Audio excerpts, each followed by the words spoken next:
Travel along, Catholic pilgrims, as we read letters from the voyages of St. Frances Cabrini as she traveled around the Western Hemisphere sharing the good news of Christ.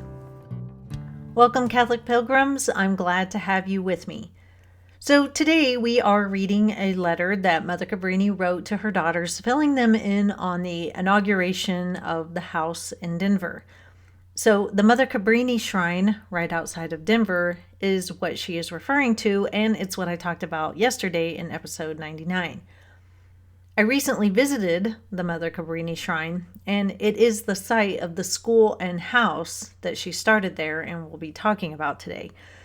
And like I said yesterday, it's a very special place, and if you get the chance, you should definitely go see it. So since this is a longer letter, we are going to break it up. Today we will read part 1. Tomorrow we will read part 2. For today, we will start on page 285 and read to near the end of 290. Let's go ahead and get started by turning to page 285. On the occasion of the inauguration of the house in Denver, November 1902. Denver, Colorado, 18th November 1902. My dear daughters, yesterday, in the presence of His Lordship, the Bishop of Denver, a large number of priests, amongst whom were several Jesuit fathers, and a select audience, including the flower of the Italian colony, the new mission of this capital was solemnly inaugurated, and His Lordship blessed the school recently opened for the education of Italians in this city. A few months ago, Monsignor Matz, the Bishop of Denver, met 2 of our sisters, and having grasped a little of the spirit of the work of our institute, was desirous of having a foundation of ours in Denver.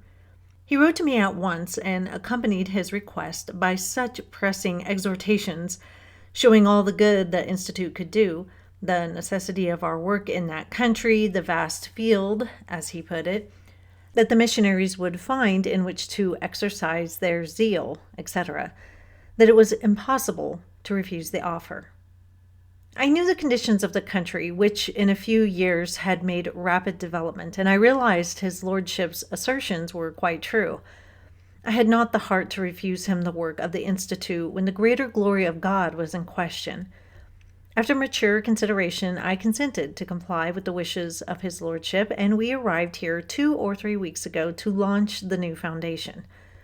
The opening took place yesterday and was solemnly inaugurated and blessed by the pastor, at whose desire we had come to Denver. On our arrival in the city, the sisters found a vast field of labor.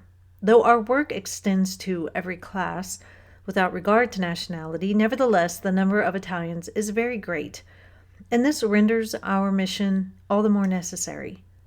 A school is needed for our children in order to prevent them from going to the public schools where they do not receive religious instruction, this being given only in the parochial schools. Apart from the children, the adults think only of gaining their living and forget all about their souls. There are to be found here young people up to 30 years of age who have not made their first communion yet. There are marriages which have not been blessed by the priest, children not baptized. In the mountains, hundreds of workmen are to be found oppressed by work, living far from the church, where Mass is seldom celebrated, who have not approached the sacraments for many years. But they are in such good dispositions that they only need encouragement. And if we go to them with Christ's charity, which is all to all, they will, as good sheep, return to God and listen with docility to the voice that calls. It will not be long before the sisters will have the pleasure of preparing for the beautiful and consoling functions which are enjoyed in Louisiana and in other states, where they teach the catechism to the poor peasants and prepare them for Holy Communion, which perhaps they have not received for more than 50 years. Here also they will prepare in a small hut, or sometimes under a tree, an altar, the canopy of which is the sky and the walls of which are the beauties of nature.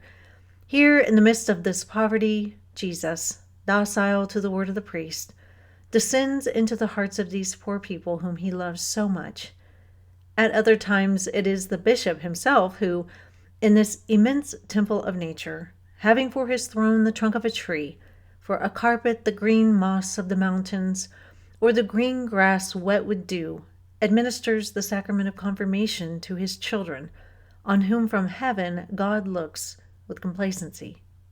To begin our work, we opened a school at once, to which 200 children came the very first day. Yesterday, we had the pleasure of having it blessed by our worthy Bishop of Denver.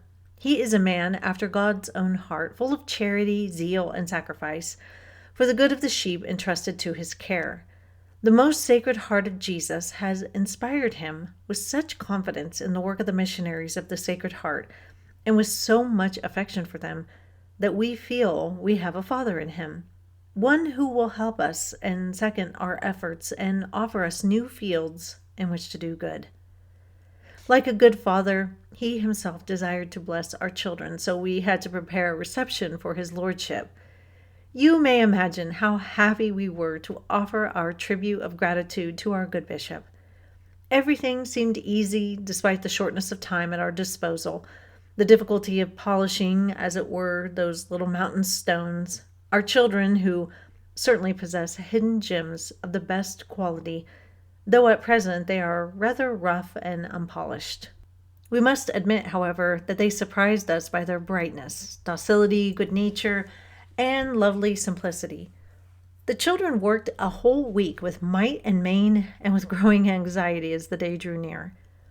It was lovely yesterday morning to see them arrive from all parts, notwithstanding the snow, on which, like a beautiful white mantle, the sun's rays sparkled and covered the earth.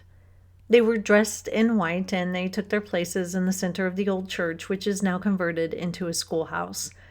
The two side aisles were crowded with their parents. Just in the center was erected a stage artistically adorned with the papal colors, and in the midst of which hung the portrait of our immortal pontiff. How could he be missing from our gatherings and festivals?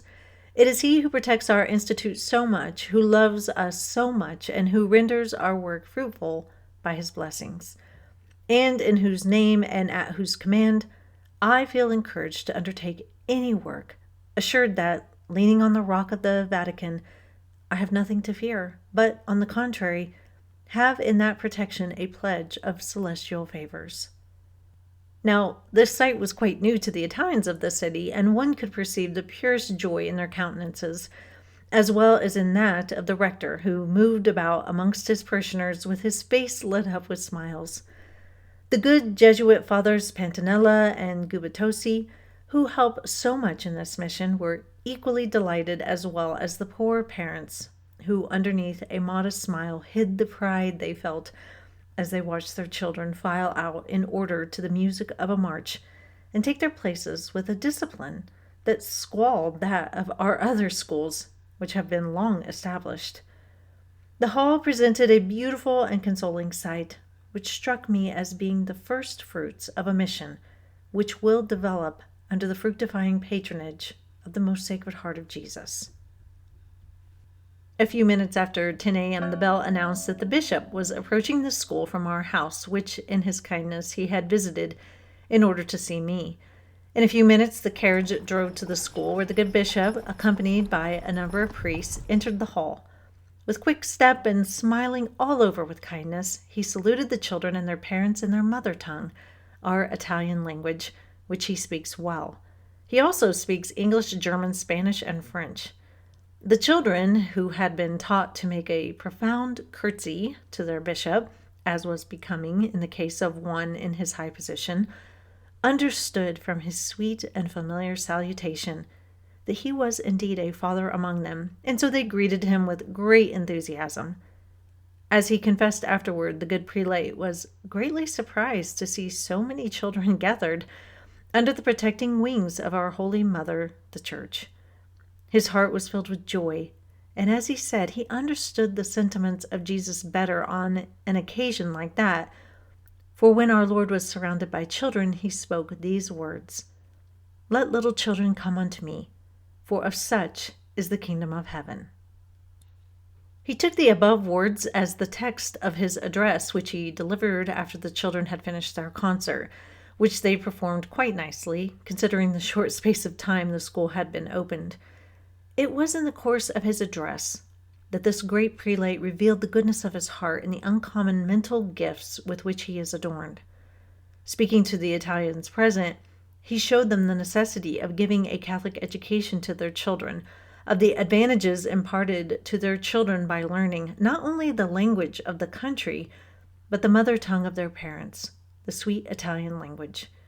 He spoke of the necessity of learning different languages in this country, where there are people of so many nationalities, and where a man is, according to the saying of a celebrated Jesuit, as many times a man as the number of the languages he speaks. He spoke highly of our beloved Italy, its genius, its art, its culture. He praised the work of the Italians in the eastern states, referring to their strong constitution and the energy with which they work and how much the world expects from them. He spoke words of encouragement to the children, praised their behavior, their singing, their recitations, and like a good father, exhorted them to be good. For the rector, he had words of deep appreciation, encouraging him to build a new school at once. If his prophecy comes true, we shall, before the end of the scholastic year, have double the number of children. To the sisters, he spoke kind words, as to children devoted and grateful to him. He assured them, as he did at the start, that they would have an immense field of work. He assured them also of his interest in them, and promised that he would always assist them. And in truth, I believe that the Institute was really found in the person of Monsignor Matz, not only a good father, but also a zealous co-worker who will always lend his aid and facilitate and increase opportunities for us to work for the good of our neighbors. The school has now begun its regular course, and the sisters are also working courageously in the neighboring towns.